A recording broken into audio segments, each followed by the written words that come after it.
Ladies and gentlemen.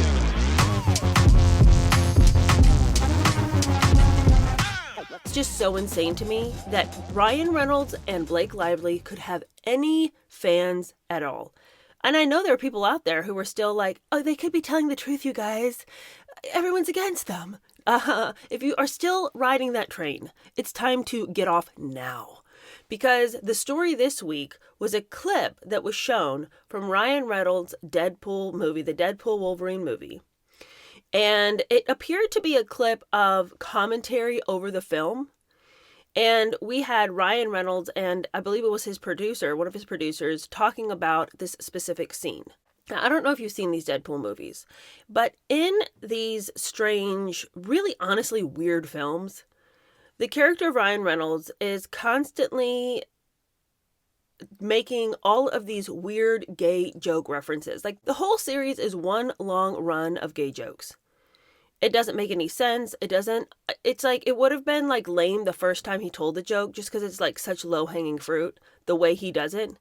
It's just crass. It's just gross. He's constantly making jokes about him and the character of Wolverine. It's just on and on and on and on and on. It's just so lame that it's like, dude, this is embarrassing. Like, who's writing this script? Who's writing these jokes? Is this your personal work? So it's weird enough already that he can't stop talking about Wolverine's male parts, his male parts, the male parts together. Like, it's just like, oh my gosh, stop, you know? But then in this movie, there was a little character named Kidpool. And Kidpool has a mouth like an open sepulcher. But what makes it even more upsetting that this child actor is being enlisted to say some more gay jokes is that this child is Ryan Reynolds' own 7-year-old daughter, Inez. I'm sorry, come again? Yes, 7 years old. 7. 1, 2, 3, 4, 5, 6, 7 years this poor child's been on this planet, and already she is having her soul rubbed in Hades.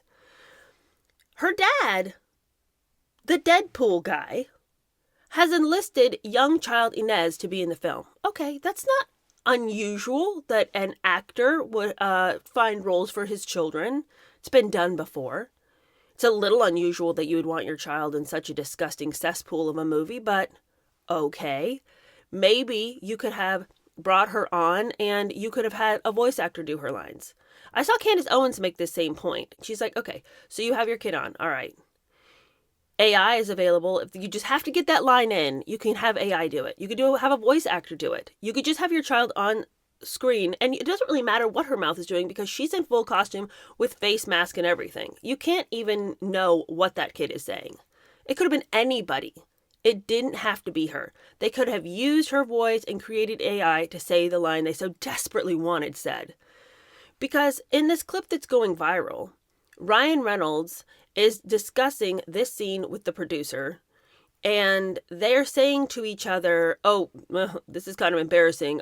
There's little Inez, and she comes, she says her filthy little line that they have decided she must say, because the show cannot go on unless a 7-year-old says this disgusting line. And then Ryan and his friend are discussing, and they're like, "Oh my gosh, well, to our shame, to our discredit, we made her say it." They're like laughing and joking the whole time. Can you believe it? We're the worst. We're like the literal worst. And Ryan says, as though this is supposed to bring some insight, some kind of like make the masses feel better about what they're hearing. He's like, I mean, to her credit, she didn't really want to say it. And I'm like, oh, so the only person with morals in this room was the 7-year-old. Okay. Thank you for letting us know one more sad tale of this scenario where you as the adult were forcing it on her, but she's the only one that said, I don't think I should do that. I don't want to do that. And her dad's like, but then I told her, okay, fine, I'll just get somebody else to do it. And then, she saw me looking around other people, and then she's like, I'll do it. I'm like, okay, so you wanted your child to spew utter filth out of their mouth. Then when their innocence bubbled to the surface and they said, Daddy, I don't want to do it, you squashed that down, and then you emotionally manipulated her and said, if you can't get your act together, I'll find somebody who will. And you're telling us all, I think the thing that really blew my mind about this clip was that they're not hiding anything from us about what an explosively upsetting scenario this was. Yet they are so entrenched in the evilness of who they have become that they can't even hear the words coming out of their mouth. Because then the producer guy, I don't know if he's the producer director, anyway, somebody in that realm, then he says, well, you know, what's even worse? And I'm like, it can get worse? Well, what's even worse is we made her do it like 50 to 700 times. What? How hard is it to say that line? So, enough of my rambling. Let's watch the clip.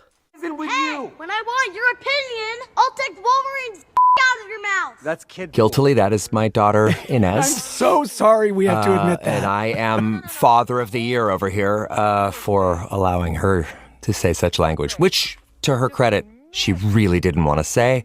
And then came back later and said, I want to say it now, when I started looking at other people to play Yeah, it. but Ryan, to our discredit, we made Nezzy do I'm not you 70 to 500 versions of that line. Yeah, I'm going to pay for that later.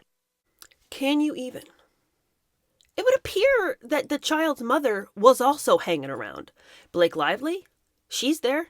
Ryan Reynolds, her father, he's there. All the other adults on set are there. It would even seem that Matthew McConaughey, yes, he had a role in that scene. And all of these adults, the child's parents included, are standing around being like, let's go for the 450th time on that line. Let's go. You didn't say it quite right. Say it again. Say it again. Say it again. Say it again. What the are you talking about right now? That no adult on that set said she doesn't want to do it. And hey, guess what? She didn't have to. Because we have something called AI now. She actually doesn't have to put filth in her baby mouth. How is it, I ask you, how is it that there is anybody who could still defend these monsters? Blake Lively, a monster. Ryan Reynolds, a monster. The receipts are filling up stadiums of how awful these people are and have been for decades. A nightmare, this individual. And honestly, he's always been so lame in interviews.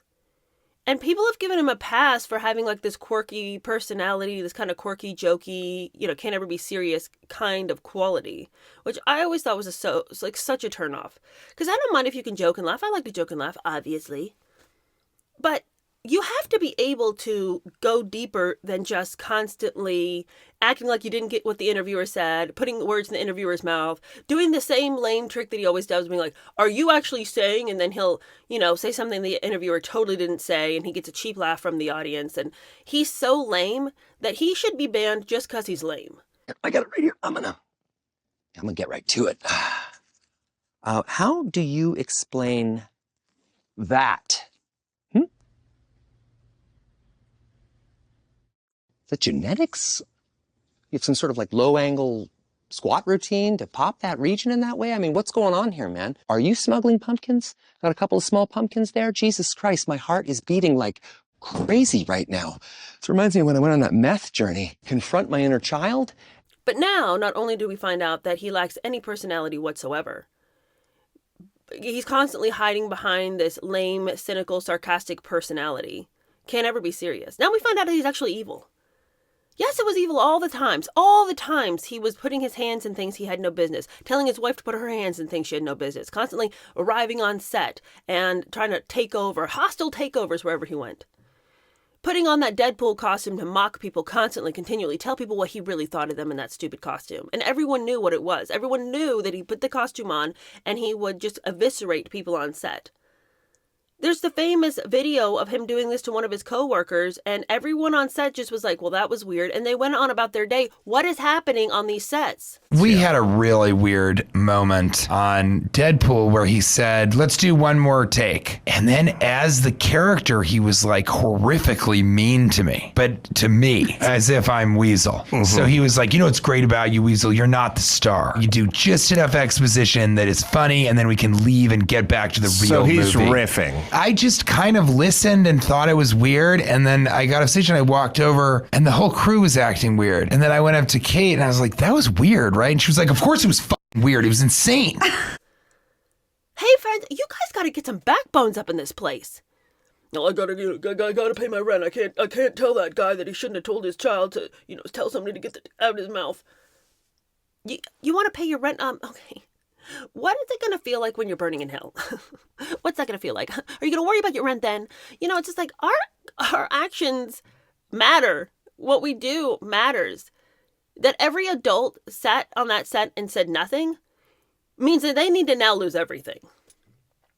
If you're an adult that saw a child being abused, I don't want to say that line, Daddy. Don't make me say it. Please, I don't want to say it. Well, all right, Inez. Well, we'll just get somebody else who will. There's a lot of people around here who want to do that. You want to keep whining, you want to keep complaining, you want to keep saying you can't do it. This is what it is. You're just acting. You're just acting. It doesn't matter. The words don't matter. Get it together, Inez. Okay, Daddy, okay, I'll do it. How could you do that to your child when you didn't have to? It's not like, well, Inez, you got to say this, okay? Because if you don't, 700 children are going to get thrown into a swimming pool of boiling oil, okay? You say this line and you save the children. I mean, there wasn't even any reason for her to have to do this. Wanting your child to say those words anyway is insanity. Why would you want your sweet child's voice to say that? Why would you want to hear that out of their mouth? I mean, it's like, I remember the first time I had kids, and I remember for the first time realizing why my parents were always like, don't say stupid, don't say hate. All these things that, you grow up, you're like, what's wrong with saying something stupid? What's wrong with calling someone an idiot? You don't even hear how ugly it is until it comes out of the mouth of your little baby. And when you hear a little baby voice go, that's stupid. I hate that. It's not even like those words are that big of a deal. But their sweetness, you're like, oh, don't be sullied, And I cannot even imagine writing a line for my child, telling her to deliver the line, her little voice saying, please don't make me, and being like, you effing will do it, or I'll find someone else. And then laughing about it with the other adults who were involved, like, can you believe it? We're the worst. Yeah, you are, though. And everyone is standing in shock. What is happening in that house? The Blake Lively... Okay, and let me just finish it by saying this. One of the reasons I really liked Blake Lively when I first... Really, not when I first saw her, but like after a while of her just sort of being around. I remember watching her talk about how she was involved in this organization that was trying to help children who were being trafficked. And she was wanting to help specifically young children. That she had been working with federal law enforcement. And they had told her some of the things that were going on. She could not even believe it. Like, she was talking at this conference and she was near tears, and she was either pregnant or just had a baby. So this was all like very real to her, that there are predators out there who prey on extraordinarily young children. What is the value of a child's life who isn't our own? Like, what is her little life worth, or his little life worth, And the sexual exploitation of children is something that isn't happening rarely. It's not happening worlds away. It's happening right here and right now. I didn't really know what child was. We all sort of have an idea of it, and I was afraid to ask. I feel it's my responsibility to tell you guys, because it is the truth, and I believe if we all knew this, we would dedicate much more of ourselves to stopping it. Unspeakable things happen, but I'm, again, going to speak about them, because I feel like if these kids are experiencing this, the least that they deserve is for us to hear what is actually happening to them. And I remember loving the fact that she was using her influence about a real problem in society. And that it wasn't just this cursory, like, I'm going to throw money at this thing, but that she was talking to federal law enforcement, that they were letting her in on like very gritty details of the reality, and that she wanted to use her voice to talk about something that is a huge problem in Hollywood, which is children being hurt under the auspices of having a job. There are evil, evil forces in Hollywood. Predators who prey on child actors and put them in scenarios that are way too elevated for them in an attempt to groom them for later use. And not just in Hollywood. She wasn't talking specifically about Hollywood. She was talking just specifically globally. Children are constantly being hurt. There's predators everywhere. The internet is a disgusting place. And there's just ugliness everywhere. So I remember watching her talk at that conference and just being like, good on her, And that was back when I was like, she and Ryan seemed like they, I didn't really know that much about how she's practically stolen Ryan out of the arms of Scarlett Johansson, but I didn't know much about that. I just remember thinking they seem like a nice family, and they seem like they're having a lot of babies, and they seem like they really, want to make a happy home, and she's taking some time off to be a mom, and so I just remember thinking they seem like good people.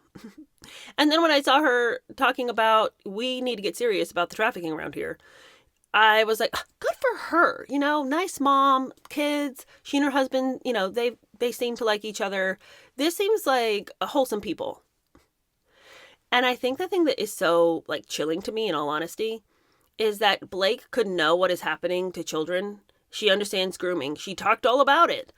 And now to see her on set with her own child being forced to say lines she didn't want to say of degrading sexual content. And it's her dad making her do it through all kinds of coercion and manipulation. Blake would know about it. And she also knows the evilness. It's not like she is living in a bubble and has no idea that there's ugly people everywhere, but particularly in Hollywood, who would prey on a child. And now she's watching her husband do that. And everybody else on set watch that happen. I just think, to me, I'm like, Blake.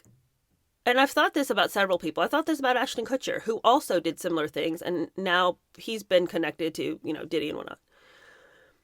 When you guys come out and you want to make a big splash about how much you care about young children being hurt and trafficked, is it because you've got something to hide? Are you trying to get the story out there that you're super against that stuff because you actually aren't? Now, this is all allegedly. I'm just saying it didn't sit well with me to know that Blake is fully aware of grooming tactics and the ugliness of trafficking, and then she would sit there and watch her husband write a line like that for her child who didn't want to say it and watched her and made her do it anyway. It's not like she was missing from set that day. She's in the scene. I mean, can you even? I'm sickened. I'm disgusted. If there's anybody out there who still supports that clown, I'm pretty sure that the devil's preparing a room for you as well. I just don't understand. I don't understand how anybody could let it get this far and then laugh about it with their friends while they watch the degradation of their child. It's so bad. I'm definitely not getting Dad of the Year award. Well, if Satan's giving out awards, you will be receiving the Best Friend of Satan award.